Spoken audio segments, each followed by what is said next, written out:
പരിശുദ്ധ പരമദിവ്യകാരുണ്യത്തിന് ആരാധനയും സ്തുതിയും പുകഴ്ചയും ഉണ്ടായിരിക്കട്ടെ. എന്തിനാ കർത്താവിൻ്റെ പുനരുദ്ധാരത്തെക്കുറിച്ച് നമ്മൾ അധികം ചിന്തിക്കുന്നത് എന്താണെന്നറിയാവോ?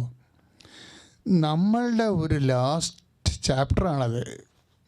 നമ്മുടെ ജീവിതത്തിൻ്റെ ലാസ്റ്റ് ചാപ്റ്റർ. എന്താ അത്? അതൊരു നീണ്ട ചാപ്റ്റർ, നിത്യമായൊരു ചാപ്റ്റർ, അധ്യായമാണ്. നിത്യത വരെ കർത്താവിൻ്റെ കൂടെ. ഞാൻ എപ്പോഴും ചിന്തിക്കുന്നതിനെക്കുറിച്ച് സെൻറ്റ് പോളാണ് ശരിക്കും പത്രോസിനേക്കാൾ കൂടുതൽ പുനരുദ്ധാനത്തെക്കുറിച്ച് ചിന്തിച്ചതെന്നാണ് എനിക്ക് തോന്നുന്നത്. കാരണം പ്രത്യേകിച്ച് മരിച്ചവരുടെ പുനരുദ്ധാനത്തെക്കുറിച്ച് സെൻറ്റ് പോൾ സംസാരിക്കുന്നത് വളരെ ക്ലിയറാണ്. അത് പല വിഷയങ്ങൾക്ക് സമാധാനം തരണ കുറേ വാക്കുകൾ, പല വിഷയങ്ങൾക്കും. ഇപ്പം ചിലർ പറയത്തില്ലേ, എന്നാ തോന്നിവാസം വേണമെങ്കിൽ ഇവിടെ ജീവിക്കാം ഇല്ലേ, 1, 2, 3 കല്യാണം കഴിച്ച് ഉപേക്ഷിച്ച് വേറെ ആൾ. ഇപ്പം നമ്മളതൊക്കെ സ്റ്റൈലായിട്ട് വരികയല്ലേ. സോഷ്യൽ മീഡിയ ഉള്ളപ്പോഴും ഓരോരുത്തർ കാണിക്കുന്നത് കേമത്തരങ്ങളൊക്കെ. ഒരു ജീവിത പങ്കാളിയെയും കുഞ്ഞിനെയൊക്കെ ഉപേക്ഷിച്ചിട്ട് 5 അതായത് എന്നിട്ട് തന്ത്രപരമായിട്ട് നിയമപരമായിട്ട് രക്ഷപ്പെട്ടിട്ട് വീണ്ടും വേറെ ഒരു ആളെ ജീവിത പങ്കാളിയായിട്ട് സ്വീകരിച്ച് ഇങ്ങനെ പിന്നെ അതിനെ ഉപേക്ഷിക്കുന്ന ആൾക്കാർ വരെ ഉണ്ട്. കല്യാണരാമന്മാർ അങ്ങനെ പലതരത്തിലുള്ള കസർത്തുകൾ സമൂഹത്തിൽ കാണിച്ച് ദുർമാതൃക കൊടുക്കുന്നുണ്ട്.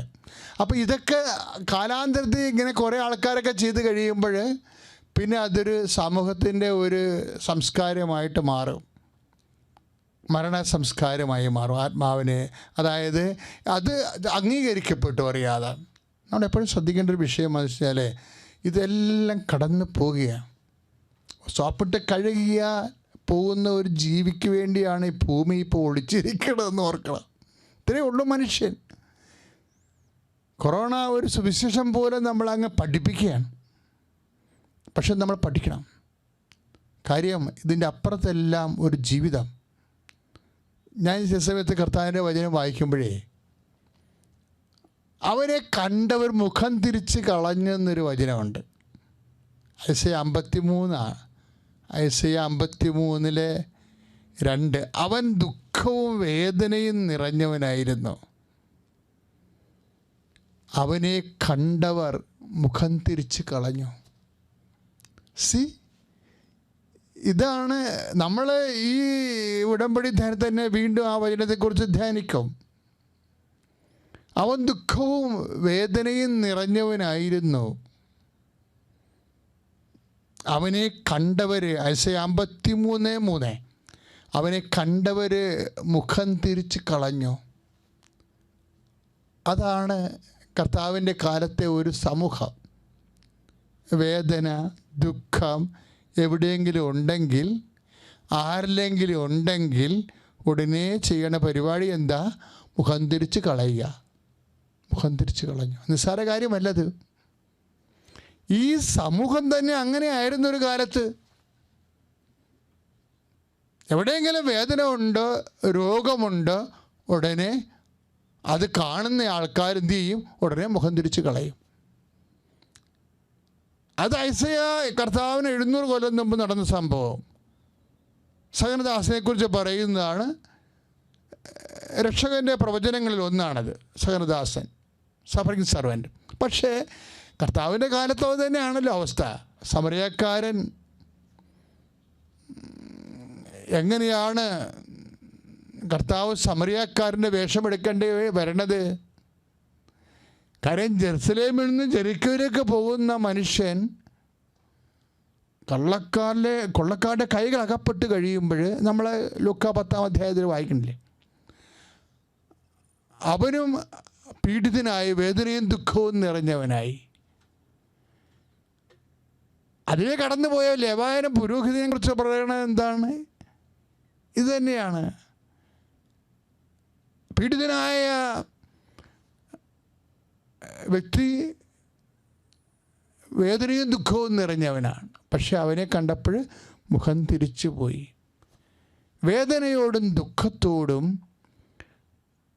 മനുഷ്യൻ്റെ സംസ്കാരത്തിൻ്റെ മൗലിക ഭാവം മുഖം തിരിച്ച് കളയാളതാണ്.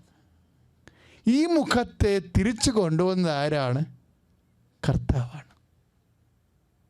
Price the Lord. മനുഷ്യരാശിയുടെ മാനവ സമൂഹങ്ങളുടെ വേദനയെ, ദുഃഖത്തെ കണ്ടിട്ട് മുഖം തിരിച്ച് കളയുന്ന ഒരു മനുഷ്യ സമൂഹത്തെ, മനുഷ്യരാശിയെ ആ വേദനയിലേക്കും അപരൻ്റെ വേദനയിലേക്കും ദുഃഖത്തിലേക്കും തിരിഞ്ഞുപോയ മുഖത്തെ നേരെ കൊണ്ടുവന്ന് അഭിമുഖമാക്കി വെച്ചത് വേദനയ്ക്ക് മനുഷ്യൻ്റെ മുഖത്തെ അഭിമുഖമാക്കിയവൻ്റെ പേരാണ് ജീസസ് ക്രൈസ്റ്റ്, കർത്താവ് യേശു ക്രിസ്തു. സ്തുതിക്കട്ടെ. ഹല്ലേലൂയ, ഹല്ലേലൂയ, ഹല്ലേലൂയ, ഹല്ലേലൂയ, ഹല്ലേലൂയ, ഹല്ലേലൂയ. യേശുവേ നന്ദി. ഹല്ലേലൂയ, ഹല്ലേലൂയ, ഹല്ലേലൂയ, ഹല്ലേലൂയ. ഹല്ലേലൂയ, ഹല്ലേലൂയ, ഹല്ലേലൂയ, ഹല്ലേലൂയ, ഹല്ലേലൂയ. യേശുവേ നന്ദി, യേശുവേ സ്തുതി. ഹല്ലേലൂയ, ഹല്ലേലൂയ. ഹല്ലേലൂയ, ജയം ഹല്ലേലൂയ. യേശു കർത്താവ് ജീവിക്കുന്നു. ഹല്ലേലൂയ, ജയം ഹല്ലേലൂയ. യേശു കർത്താവ് ജീവിക്കുന്നു. യേശു കർത്താവ് ജീവിക്കുന്നു. Price the Lord. ഇതാണ് വേദനപ്പെടുന്ന മനുഷ്യൻ്റെ മുഖത്തേക്ക് നമ്മുടെ മുഖം തിരിച്ചു വെക്കണില്ലേ? അതിനാണ് പൗലോസ് ക്രിസ്തുവിൻ്റെ ആത്മാവെന്ന് പറയണത്. പൗലോസ് പല കാര്യങ്ങളെ പറയുന്നുണ്ട്. അതിൽ ക്രിസ്തുവിൻ്റെ ആത്മാവ് പ്രതിഫലിപ്പിക്കുന്ന കുറേ ജീവിത സാഹചര്യങ്ങളുണ്ട്. വേദന എവിടെയുണ്ടോ, ദുഃഖം എവിടെയുണ്ടോ, പരിത്യക്തത എവിടെയുണ്ടോ, അവിടെയെല്ലാം എന്തിനുള്ളതാണ്? നമ്മുടെ മുഖം അങ്ങോട്ട് ദൈവനാമത്തിൽ തിരിക്കാനുള്ളതാണ്. അതാണ് ക്രിസ്തുവിൻ്റെ. ഇപ്പോൾ റോമ 8:9 എഴുതിയിട്ടുള്ളത്, ക്രിസ്തുവിൻ്റെ ആത്മാവുള്ളവൻ ക്രിസ്തുവിനുള്ളവനാണ്. Praise the Lord. അപ്പോൾ അത് ക്രിസ്തുവിൻ്റെ ആത്മാവെന്ന് പറഞ്ഞാൽ, ഇപ്പോൾ വേദനയുള്ള സ്ഥലങ്ങളിൽ ഒരു രോഗി, ഒരു പീഡിതൻ, ഒരു തകർച്ച വന്നവൻ, അവനിലേക്ക് മുഖം തിരിച്ച് നമ്മൾ മുഖം അഭിമുഖമാക്കി വെക്കുമ്പോൾ ദ സ്പിരിറ്റ് ഓഫ് ജീസസ്, അത് ക്രിസ്തുവിൻ്റെ ആത്മാവാണ്.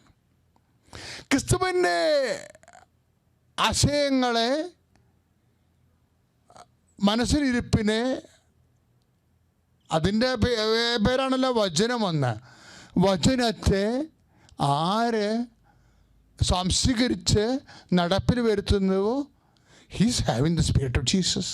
അവനാണ് കർത്താവിൻ്റെ ആത്മാവുള്ളവൻ. അവൻ ആരാണെന്നാണ് പറയണത്? ക്രിസ്തുവിൻ്റെ ആത്മാവുള്ളവൻ ക്രിസ്തുവിനുള്ളവനാണ്. പ്രാർത്ഥിക്കുക, കർത്താവേ, കർത്താവേ, കർത്താവേ, അങ്ങയുടെ മനസ്സിലിരിപ്പ്, അങ്ങയുടെ മനസ്സിൽ അഥവാ തിരുവചനങ്ങള് വായിച്ച് ഗ്രഹിച്ച് അന്വേഷണീയമായി ക്ലേശങ്ങളുടെ നേരെ എന്റെ മുഖം ഞാൻ തിരിച്ച് കർത്താവിന്റെ ആത്മാവുള്ളവനായി മാറുമ്പോൾ ഞങ്ങൾ തന്നെ അങ്ങേക്കുള്ളവനായി മാറുന്നുവെന്ന സത്യാവസ്ഥയെ ഞങ്ങള് ജീവിതത്തില് നടപ്പിൽ വരുത്തുവാൻ അനുഗ്രഹിക്കണമേ. ഹല്ലേലൂയ, ഹല്ലേലൂയ, ഹല്ലേലൂയ, ഹല്ലേലൂയ. യേശുവേ നന്ദി. ഹല്ലേലൂയ, ഹല്ലേലൂയ, ഹല്ലേലൂയ, ഹല്ലേലൂയ. ഹല്ലേലൂയ, ഹല്ലേലൂയ, ഹല്ലേലൂയ, ഹല്ലേലൂയ, ഹല്ലേലൂയ. പരിശുദ്ധ പരമദിവ്യകാരുണ്യത്തിന് ആരാധനയും സ്തുതിയും പുകഴ്ചയും ഉണ്ടായിരിക്കട്ടെ. നിങ്ങളൊന്ന് ചിന്തിച്ചു നോക്കിയേ, നമ്മളുടെ ഈ സമൂഹത്തിൽ നമ്മൾ കുറഞ്ഞ കാലം, മേ ബി ഒരു 2 വർഷം കൊണ്ടെന്നാണ് നമ്മൾ കുറേ പീഡകൾ, സാമൂഹ്യ ദുരിതങ്ങൾ അനുഭവിച്ചു. 2-3 വർഷത്തിനുള്ളിൽ നിപ്പ വൈറസ് വന്നു. അതിൽ കുറച്ച് പേര്, നമ്മുടെ ആൾക്കാർ 17 പേര് മരിച്ചു. ഇല്ലേ? നിസ്സാരമാണോ നമ്മുടെ കേരളത്തിൽ? ആ കുടുംബത്തിൻ്റെയൊക്കെ ഇന്ന് അവസ്ഥ എന്തായിരിക്കും? കുടുംബനാഥന്മാരാണ് മരിച്ചതെങ്കിൽ ആ കുടുംബത്തിൻ്റെയൊക്കെ അനാഥാവസ്ഥ എന്തായിരിക്കും? അത് കഴിഞ്ഞ് വന്നപ്പോൾ ഉടനെ 2 പ്രളയങ്ങൾ വന്നു. ഇപ്പോഴേ നമ്മൾ ക്വാറൻറ്റൈനിലാണ്. ഇങ്ങനെ പൊതുസമൂഹവും വ്യക്തികളും ഇപ്പോഴേ വേദനയോടെ കടന്നു പോകുകയാണ്. ഇത്രയും ദുരിതങ്ങൾ ഈ ജനം മുഴുവൻ അനുഭവിച്ചിട്ട് ഇന്ന് വരെ സഹജീവിയെ സഹായിക്കാത്ത ആൾക്കാരുണ്ട്. ഒന്ന് ചിന്തിച്ച് വെച്ചാൽ മതി. ഇത്രയും എല്ലാവരും ചിന്തിക്കണത് എന്ത് സർക്കാർ എനിക്ക് തരും എന്നാണ് ചിന്തിക്കണത്. എന്ത് പഞ്ചായത്തിൽ നിന്ന് കിട്ടും, എന്ത് പള്ളിയിൽ നിന്ന് കിട്ടും, സർക്കാർ ഞാൻ എന്ത് കൊടുത്തു എന്നാരും ചിന്തിച്ചിട്ടുണ്ടോ? ഈ 4 ദുരിതങ്ങൾ നമ്മൾ അനുഭവിച്ചതാണ്. നിൻ്റെ സഹജീവിക്ക് നീ എന്ത് കൊടുത്തു? നീ എങ്ങനെ അവരെ സപ്പോർട്ട് ചെയ്തു? നീ എങ്ങനെ അവരുടെ വേദനയും ദുഃഖവും കണ്ടോ? അതോ നീ മുഖം തിരിച്ച് കളഞ്ഞോ? എന്നാൽ നീ ക്രിസ്തുവിനുള്ളവനല്ല. ഞാൻ ഈ ദിവസങ്ങളിൽ ഒരു രസം കേട്ടു. കാര്യം പ്രളയത്തിന് സർക്കാരിന് കൊടുത്ത സംഭാവന കൊടുത്ത ചെക്കുകളിൽ 6 കോടിയോളം വണ്ടി ചെക്കായിരുന്നെന്ന്. എനിക്കറിയത്തില്ല, ഒരു ഗവൺമെൻറ് ഉദ്യോഗസ്ഥരിൽ നിന്ന് കിട്ടിയതാണ്. നമുക്ക് ഈ വിഷയം വെരിഫൈ ചെയ്തിട്ടില്ല. അപ്പോൾ ഞാൻ അത്ഭുതപ്പെട്ടു പോയി. എന്താ കാര്യത്തിൽ കഴിഞ്ഞാൽ അങ്ങനെ ആൾക്കാർ ചെയ്യുമെങ്കിൽ ഗവൺമെൻറ് എന്തുകൊണ്ട് അതിന് ആക്ഷൻ എടുക്കണില്ല? ആ ചെക്കുകളെല്ലാം, വണ്ടി ചെക്കുകളെല്ലാം അതാത് വ്യക്തികളുടെ പഞ്ചായത്തിൽ അയച്ചു കൊടുക്കണം. അതായത് അതിൻ്റെ അർത്ഥം എന്താണ്?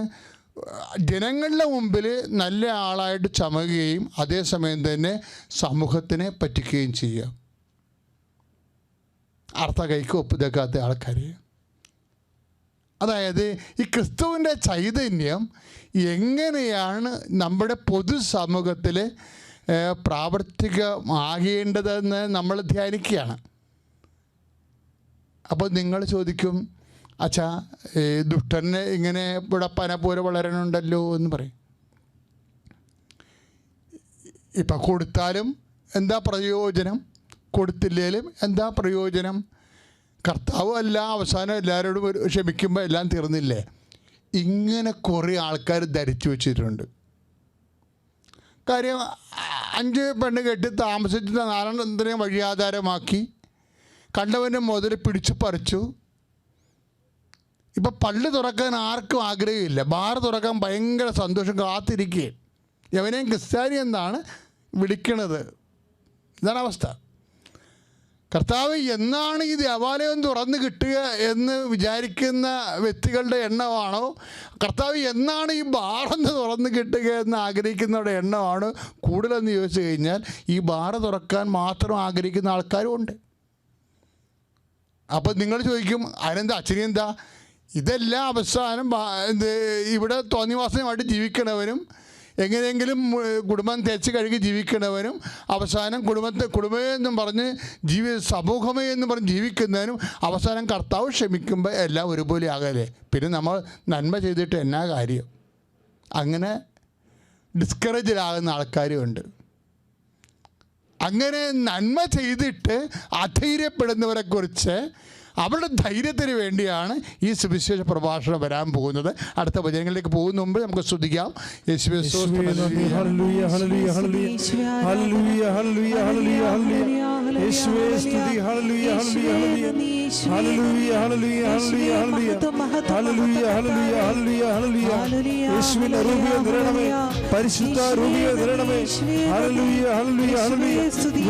ശക്തി അഭിഷേകമായി ഞങ്ങളിൽ നിറയണമേ.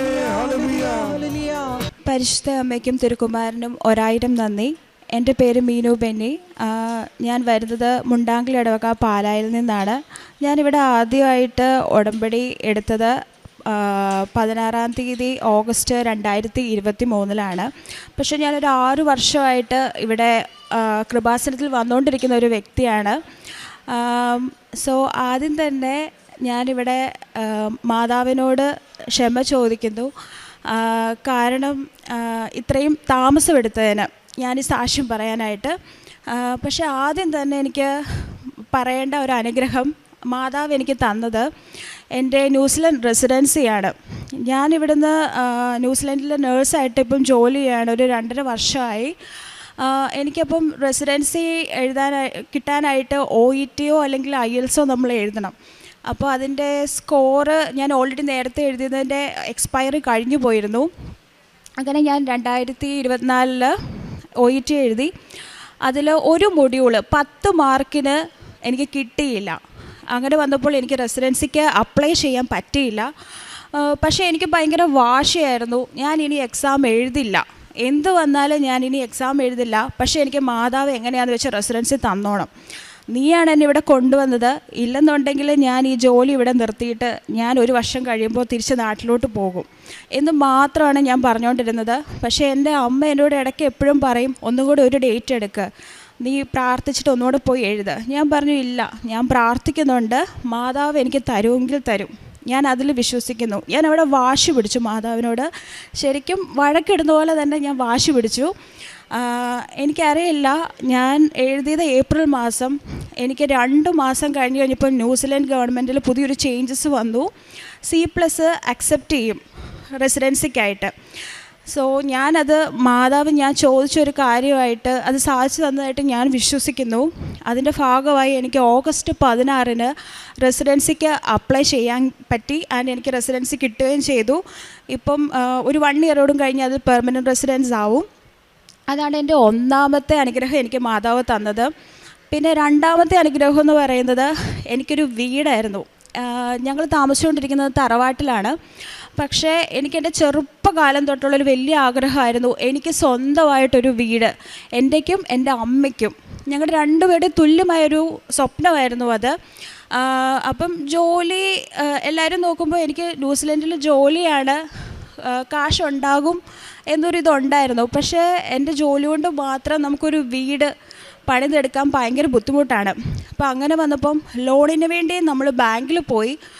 ബാങ്കിൽ ചെന്നപ്പം എല്ലാവരും പറഞ്ഞു, നേഴ്സല്ലേ പെട്ടെന്ന് തന്നെ പേപ്പേഴ്സൊക്കെ കൊണ്ടുവന്ന് തന്നാൽ മതി എന്ന് പറഞ്ഞു. ഞങ്ങൾ പേപ്പേഴ്സുമായിട്ട് ചെന്ന് കഴിഞ്ഞപ്പോൾ അവർ പറയുക, നിങ്ങൾക്ക് ലോൺ തരാൻ പറ്റില്ല. കാര്യം എൻ്റെ സിബ്ലിങ്സ് 2 പേരും 18 വയസ്സിൽ താഴെയാണ്. അപ്പോൾ അവർ വലുതായി പ്രായപൂർത്തിയായി കഴിയുമ്പോൾ അവർ വന്ന് പറയുക, ചേച്ചിയുടെ സ്ഥലത്ത് എനിക്കും അവകാശമുണ്ട് എന്ന് പറഞ്ഞു കഴിഞ്ഞാൽ ബാങ്കുകാർക്കത് പ്രശ്നമാവും, അതുകൊണ്ട് ലോൺ തരാൻ പറ്റില്ല എന്നാണ് അവർ ആദ്യം പറഞ്ഞത്. അതിനുശേഷം അവർ പറഞ്ഞു, കോടതിയിൽ നിന്നൊരു പേപ്പർ കൊണ്ടുവരുവാണെങ്കിൽ നമുക്ക് പിന്നെ നോക്കാമെന്ന് പറഞ്ഞു. അങ്ങനെ കോടതിയിൽ ഞങ്ങൾ കേസിനായിട്ട് പോയി. അവിടെ ചെന്ന് കഴിഞ്ഞപ്പോൾ അവർ പറഞ്ഞു, ഒരു 6 വർഷം എടുക്കും ഈ കാര്യത്തിന് വേണ്ടി. പക്ഷേ എൻ്റെ അമ്മ പറഞ്ഞു, മനുഷ്യർക്ക് അസാധ്യമായത് ദൈവത്തിന് സാധ്യമാണ് എന്നൊറ്റൊരു വാക്ക് എൻ്റെ അമ്മ പറഞ്ഞുകൊണ്ടിരുന്നു. അത് 6 മാസം പോലും എടുക്കാതെ തന്നെ കോടതിയിൽ നിന്ന് ഞങ്ങൾക്ക് വേണ്ട പേപ്പേഴ്സ് കിട്ടി. അപ്പം ഞാൻ ഓർത്തു, ഓക്കെ ഇവിടെ കൊണ്ട് കഴിഞ്ഞു, ഇനി വീട് പണി കാര്യമായിട്ട് നടക്കും. പക്ഷേ ഈ സമയം കൊണ്ട് ഞാൻ വീടിൻ്റെ വാർക്ക വരെ കംപ്ലീറ്റ് ചെയ്ത് വെച്ചിരുന്നു. പക്ഷേ ബാക്കി കാശില്ലാത്തതിൻ്റെ ഭാഗമായിട്ട് ഇങ്ങനെ കാട് പിടിച്ച് കിടക്കുമായിരുന്നു വീട് മുഴുവനും. കണ്ടു കഴിഞ്ഞാൽ നമുക്ക് ഒട്ടും ഇഷ്ടമാവത്തില്ലാത്ത രീതിയിൽ ഭയങ്കര പായലൊക്കെ കയറി കിടക്കുമായിരുന്നു ആ വീട്. അതിനുശേഷം ഈ പേപ്പേഴ്സുമായിട്ട് നമ്മൾ അവിടെ ചെന്ന് കഴിഞ്ഞപ്പോൾ പറയുക, അത് നമുക്ക് അക്സെപ്റ്റ് ചെയ്യാൻ പറ്റില്ല, ബാങ്കുകാർ അങ്ങനെയാണ് നമ്മളോട് പറയുന്നത്. അപ്പോൾ അങ്ങനെ വന്നു കഴിഞ്ഞപ്പം മമ്മ വീടിൻ്റെ കട്ടിലപ്പടിയിൽ ഇവിടുത്തെ മാതാവിൻ്റെ രൂപം കൊണ്ടുപോയി വെച്ചു. പിന്നെ വെഞ്ചരിച്ച ഉപ്പ് കൊണ്ടുപോയി വിതറുന്നുണ്ടായിരുന്നു. ഓരോ ബാങ്കുകളിൽ കയറി ഇറങ്ങുമ്പോഴും ഈ വെഞ്ചരിച്ച ഉപ്പ് വിശ്വാസപ്രമാണം ചൊല്ലിയാണ് അമ്മ ഓരോ ബാങ്കുകളിലും കയറി ഓരോ ഉദ്യോഗസ്ഥരോട് സംസാരിച്ചുകൊണ്ടിരുന്നത്. അത് കഴിഞ്ഞ് ഞാൻ സെപ്റ്റംബറിൽ നാട്ടിലേക്ക് വരാനിരിക്കുവാണ്, കയറി താമസം നടത്തണമെന്ന് പറഞ്ഞുകൊണ്ട്. പക്ഷേ കയ്യിൽ ക്യാഷില്ല. ഇനി നമുക്കൊരു 45-50 ലക്ഷം രൂപയോളം വേണം. പക്ഷേ ഇനി എന്ത് ചെയ്യണമെന്ന് അറിയത്തില്ലായിരുന്നു. 1.5 മാസം നിൽക്കുമ്പോൾ അമ്മ എന്നോട് പറയും, ഒരു ബാങ്കുകാരും തരുന്നില്ല, നമുക്ക് 1 വർഷം കഴിഞ്ഞിട്ട് കയറി താമസം നോക്കാം, ഈ വർഷം നമുക്ക് വേണ്ട എന്ന് പറഞ്ഞ് അമ്മ അവിടെ ഒരു തളർന്ന രീതിയിലെത്തി. പക്ഷെ ഞാൻ തോറ്റു കൊടുക്കാൻ അവിടെയും റെഡി അല്ലായിരുന്നു. ഞാൻ മാതാവിനോടും അമ്മയോടും പറഞ്ഞു, എനിക്കിത് നടത്തിയേ പറ്റുള്ളൂ, ഇതെൻ്റെ സ്വപ്നമാണ്, എനിക്കിവിടെ തോറ്റു കൊടുക്കാൻ പറ്റില്ല, നീ എന്നെ ജയിപ്പിച്ചേ പറ്റൂ എന്നുള്ള ഒറ്റൊരു ഭാഷയിൽ എന്നും പ്രാർത്ഥിച്ചുകൊണ്ടിരുന്നു. പക്ഷെ ഞാൻ ഉടമ്പടി എടുത്തിട്ട് 2 വർഷമായി. ഞാൻ ഇതുവരെ ഉടമ്പടി എത്ര തിരക്ക് വന്നാലും എന്ത് വന്നാലും ശരി, ഞാൻ ഉടമ്പടി പ്രാർത്ഥന മുടക്കാറില്ലായിരുന്നു, ഒരിക്കലും ഞാൻ മുടക്കിയിട്ടില്ല. എത്ര വലിയ അമ്മയോട് പിണങ്ങിയിരിക്കുക, പക്ഷെ കൊന്തയും ഉടമ്പടി പ്രാർത്ഥനയും ഞാൻ മുറുകെ പിടിച്ച് ഞാൻ പ്രാർത്ഥന ചൊല്ലിക്കൊണ്ടിരുന്നു. എൻ്റെ അമ്മ ഇതിൻ്റെ ഇടയ്ക്ക് വന്ന് ഇവിടെ ഉടമ്പടി പുതുക്കി. അതിനുശേഷം ഒരു ബാങ്കുകാർ ഞങ്ങളോട് പറഞ്ഞു, കൊച്ചിന് ജോലിയുണ്ടല്ലോ, ഞങ്ങൾക്ക് ബാക്കിയൊന്നും ഒരു പ്രശ്നമല്ല, ഞങ്ങൾ ലോൺ തരാം. അങ്ങനെ ഞങ്ങൾക്ക് ലോൺ പാസ്സായി. 1.5 മാസം കൊണ്ട് എൻ്റെ വീട് കംപ്ലീറ്റായി. അതും അമ്മ പറഞ്ഞു, പണിക്കാർ നമുക്ക് എല്ലാവരും ഇടയ്ക്ക് വെച്ച് വഴക്കുണ്ടാക്കി പോവുകയൊക്കെ ചെയ്തു ഇത്രയും ഡിലേ വന്നപ്പോൾ. പക്ഷേ ഈ 1.5 മാസം കൊണ്ട് എനിക്കറിയില്ല, മാതാവ് തന്നെ ഓരോരുത്തരെ കൊണ്ടുവന്ന് തന്നു. ഏറ്റവും മികച്ച രീതിയിൽ എൻ്റെ വീട് കംപ്ലീറ്റായി. ഇന്ന് അതുമല്ല, ഞാൻ അമ്മയോട് പറയുന്നു, അമ്മ ആ വീട് മാതാവിൻ്റെയാണ്. മമ്മയെ അത് തന്നെ പറയായിരുന്നു. ആ വീടിൻ്റെ ഓരോ ചുമര് തൊട്ട് ഓരോ കാര്യങ്ങളും ഡിസൈൻ ചെയ്തിരിക്കുന്നത് അമ്മ മാതാവാണ്. ഞങ്ങളുടെ ഒരു ഇഷ്ടങ്ങളും അല്ല അതിൽ വന്നിരിക്കുന്നത്. കാര്യം ഞാൻ പറഞ്ഞ കളറോ അതൊന്നുമല്ല വീടിന്. പക്ഷെ ആ വീട്ടിൽ പുറത്തുകൂടെ ഒരാൾ പോയി കഴിഞ്ഞാൽ അവർ തല തിരിച്ച് നോക്കിയിരിക്കും. അത്രയും നല്ല രീതിയിൽ ആ വീട് അമ്മ മാതാവാണ് എനിക്ക് പണിത് തന്നിരിക്കുന്നത്. അതുകൊണ്ട് ശരിക്കും പറഞ്ഞു കഴിഞ്ഞാൽ not by merit but by grace. ആ വീടിൻ്റെ പേര് പോലും ഞാൻ ഗ്രേസ് എന്നാണ് അതുകൊണ്ട് ഇട്ടിരിക്കുന്നത്. അമ്മ മാതാവിൻ്റെ സമ്മാനമാണ് എൻ്റെ വീട്. പിന്നെ വേറെ പറയാനുള്ളത്, ഇതിൽ കൂടുതൽ ഒത്തിരി അനുഗ്രഹങ്ങൾ മാതാവ് ഞങ്ങൾക്ക് തന്നിട്ടുണ്ട്. ചെറുതും വലുതുമായിട്ടാണെങ്കിലും എൻ്റെ ജോലിയിലാണെങ്കിലും എനിക്ക് ഒത്തിരി അനുഗ്രഹങ്ങൾ തന്നു. ഞാൻ വളരെ പേടിച്ച് വിറച്ച് ഡ്യൂട്ടിക്ക് പോകുന്നൊരു വ്യക്തിയായിരുന്നു. പക്ഷേ കൊന്ത ചൊല്ലി പോയി കഴിഞ്ഞാൽ എനിക്കറിയത്തില്ല, മാതാവ് എൻ്റെ കൂടെയുള്ള രീതിയിലാണ്, മാതാവ് എൻ്റെ കയ്യിൽ കൊണ്ടു നടക്കുന്ന രീതിയിലാണ് എനിക്ക് എപ്പോഴും ഫീൽ ആയിട്ടുള്ളത്. എന്നെ ആരെങ്കിലും ടേക്ക് കെയർ ചെയ്യാൻ കാണും. അമ്മ മാതാവിന് 1000 നന്ദി. എൻ്റെ പ്രേക്ഷിത പ്രവർത്തനത്തിൻ്റെ ഭാഗമായിട്ട് ഞങ്ങൾ പാവപ്പെട്ടവരെ, അതായത് ഫിനാൻഷ്യലി ആവശ്യമുള്ളവരെ നമ്മൾ സഹായിച്ചിട്ടുണ്ട്. പിന്നെ ക്യാൻസർ രോഗികളെ അവരുടെ ട്രീറ്റ്മെൻറ്റിനും അങ്ങനെയുള്ള കാര്യങ്ങൾക്കും, പിന്നെ ഹെയർ ഡൊണേഷൻ, അതൊക്കെയാണ് മെയിനായിട്ടും കാരുണ്യപ്രവർത്തികളായിട്ട് ഞങ്ങൾ ചെയ്തിരിക്കുന്നത്. പിന്നെ പറ്റുന്ന അത്രയും എല്ലാ ഞായറാഴ്ചയും പള്ളിയിൽ ഞായറാഴ്ച കുർബാനയിൽ പങ്കെടുക്കുവാൻ എനിക്ക് സാധിക്കുന്നുണ്ട്. പിന്നെ ഞാൻ ന്യൂസിലൻഡിലായതുകൊണ്ട് എനിക്ക് പത്രവിതരണം സാധിക്കാറില്ല. പക്ഷേ എൻ്റെ അമ്മ ഇവിടെ വന്ന് ഉടമ്പടിയുടെ എടുത്ത് പുതുക്കിയതിന് ശേഷം പത്രം വാങ്ങി എല്ലായിടത്തും വിതരണം ചെയ്യുകയും പിന്നെ യൂട്യൂബിൽ മരിയൻ ധ്യാനം കൂടുതൽ പങ്കെടുക്കുന്നുമുണ്ട്. അത് ഞാനും പങ്കെടുക്കുന്നുണ്ട് അവിടെ വെച്ച്. അമ്മേ മാതാവിന് കോടി കോടി നന്ദി പറയുന്നു. തിരുക്കുമാരനും ഞാൻ 21/3/2023 ഞാൻ ഉടമ്പടി എടുത്തത്. എൻ്റെ രണ്ടാമത്തെ മകൾ അദീനയ്ക്കും മൂന്നാമത്തെ മകൾ അഖിലയ്ക്കും വേണ്ടിയാണ് ഞാൻ ഉടമ്പടി എടുത്തത്. ഞാൻ പെരുമ്പാവൂരിൽ നിന്ന് വരുന്നു. എൻ്റെ പേര് സണ്ണി എന്നാണ്. ഞാൻ എൻ്റെ രണ്ടാമത്തെ മകൾ അദീനയ്ക്കും മൂന്നാമത്തെ മകൾ അഖിലയ്ക്കും വേണ്ടിയാണ് ഉടമ്പടി എടുത്തത്. ഇവർ എൻക്ലസാറിന് മൂത്ത മകൾ എക്സാം എഴുതാനും തുടങ്ങി അവൾക്കും രണ്ടാമത്തെ മകൾക്കും മൂന്നാമത്തെ മകൾക്കും വേണ്ടിയാണ് എടുത്തത്. പക്ഷെ അവർക്ക് വളരെ ബുദ്ധിമുട്ടും പ്രയാസമായിരുന്നു. അവരെന്നും വളരെ വേദനയോടുകൂടി എന്നും പറയും ഞാനിങ്ങനെ ഉടമ്പടി എടുത്ത് അവർ അതിൻ്റെ ഇടയ്ക്ക് ഞാൻ പ്രേക്ഷിത പ്രവർത്തനവും ഓർഫനേജുകളിൽ ദാനങ്ങളും മറ്റുള്ളവരെ സഹായിക്കാനെല്ലാം ഞാൻ പോകുമായിരുന്നു. എൻ്റെ പേര് അദീന. ഞാൻ പെരുമ്പാവൂരിൽ നിന്ന് വരുന്നു. ഞാൻ ആഗസ്റ്റ് 11, 2025 ഉടമ്പടി എടുത്തത്. അതിനു മുന്നേ എനിക്ക് എൻക്ലക്സാർ എന്ന് പറയുന്ന ഒരു എക്സാം ഉണ്ടായിരുന്നു. ഭയങ്കര ടഫാണ് ആ എക്സാം, നല്ല ടഫായിരുന്നു. അപ്പോൾ എനിക്ക് എക്സാമിന് കയറിയപ്പോൾ നല്ല ടെൻഷനായിരുന്നു. ഞാൻ കാശുരൂപം പിടിച്ചുകൊണ്ടാണ് ഞാൻ എക്സാമിന് പോയത്. ഇറങ്ങി വന്നപ്പോൾ ഞാനാണ് ആ എക്സാം ഹാളിൽ ഏറ്റവും കൂടുതൽ ടൈം എടുത്ത് ആ എക്സാം അറ്റൻഡ് ചെയ്തത്. അപ്പോൾ ഇറങ്ങി വന്നപ്പോൾ എനിക്ക് ഭയങ്കര സങ്കടമായിരുന്നു. ഞാൻ വിഷമത്തോടു കൂടിയാണ് ഇറങ്ങി വന്നത്. അപ്പോൾ ഞാനിങ്ങനെ നമുക്ക് ഇറങ്ങി വരുമ്പോൾ നമുക്ക് നോക്കാൻ പറ്റും ഗുഡ് പോപ്പപ്പ് ആണോ ബാഡ് പോപ്പപ്പ് ആണോ എന്ന് നോക്കാൻ പറ്റും. അതായത് പാസ്സാവാനുള്ള ചാൻസ് ഉണ്ടോ ഇല്ലയോ എന്നുള്ളത് നമുക്ക് നോക്കാൻ പറ്റും. അപ്പോൾ ഞാൻ ഇറങ്ങി വന്ന് നോക്കിക്കഴിഞ്ഞപ്പോൾ എനിക്ക് ബാഡ് പോപ്പപ്പാണ് കണ്ടത്. അപ്പോൾ എനിക്ക് ഭയങ്കര വിഷമായി, നിരാശയായി. ഞാൻ അപ്പോട് പറഞ്ഞു ഈ പ്രാവശ്യം പാസ്സാവില്ലായിരിക്കും എന്നൊക്കെ പറഞ്ഞുകൊണ്ട് ഞാൻ ഇങ്ങനെ ട്രെയിനിൽ കിടക്കുമായിരുന്നു തിരിച്ചു പോകുന്ന വഴിക്ക്. അപ്പോൾ ഞാനിങ്ങനെ കിടക്കണ സമയത്ത് അച്ഛനിവിടെ എപ്പോഴും പറയുന്നൊരു ഇതുണ്ട്, not by merit but by grace. അപ്പോൾ എനിക്ക് മനസ്സിലായി പരിശുദ്ധ അമ്മ മാതാവും ഈശോയും എൻ്റെ കാര്യത്തിൽ എന്തോ ഒരു പദ്ധതി കണ്ടിട്ടുണ്ടെന്നുള്ളത്. അത് കഴിഞ്ഞ് ഞാൻ വീട്ടിൽ വന്ന് രാത്രി കിടക്കണ സമയത്ത് ഞാനിങ്ങനെ സ്വപ്നം കണ്ടു. എനിക്ക് കൺഗ്രാജുലേഷൻ എന്ന് പറഞ്ഞുകൊണ്ട് ഒരു മെയിൽ വരുന്നതായിട്ടും ഞാനത് സന്തോഷത്തോടു കൂടി അപ്പയോടും അമ്മയോടും എല്ലാവരോടും കൂടി പറയുന്നതായിട്ടും ഞാൻ സ്വപ്നം കണ്ടായിരുന്നു. രാവിലെ ഞാൻ എണീറ്റ് കഴിഞ്ഞപ്പോൾ എനിക്ക് അങ്ങനെ ഒരു മെയിൽ വന്നിട്ടുണ്ടായിരുന്നു. ഞാനത് എല്ലാവരോടും പോയി പറഞ്ഞു. അപ്പം ഞാൻ എക്സാമിന് പോയ സമയത്താണെങ്കിലും നമ്മുടെ ഉടമ്പടി നേർച്ച വസ്തുക്കളായിട്ടുള്ള ഉപ്പും തൈലവും തേനും എല്ലാം ഉപയോഗിച്ചിട്ടാണ് ഞാൻ പോയത്. ഞാൻ എക്സാം ഹാളിലോട്ട് കയറണതിന് മുന്നേ നേർച്ച വസ്തുവായിട്ടുള്ള ഉപ്പ് ആരും ചവിട്ടാത്ത ഒരു സ്ഥലത്തിട്ട് വിശ്വാസ പ്രമാണം ചൊല്ലി പ്രാർത്ഥിച്ച് ശേഷമാണ് ഞാൻ എക്സാം ഹാളിലേക്ക് ചെന്നത്.